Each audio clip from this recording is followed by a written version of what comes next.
değerli şehir anaları, gururlu rahmet odaklarına gittiğin tabakaları, kanlarını toprağında tutan bir kahraman bazılarımız, değerli konaklarımız, şehir anaları adına selamlayla, bugün bu İsparat bağımızı, şehadet gününe Bekir Anaya, tüm şehir anaları adına, falanın müşahırlısı diye, Allah seni sevdirirsin, bütün Allah'a sevdirirsin.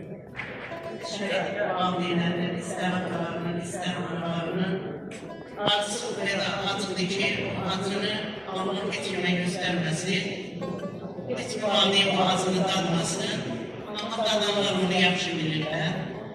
Yaralar da böyle derindir ki, bu yara hiç vakit sağlanmaz ve hiç vakit asla baylanmaz.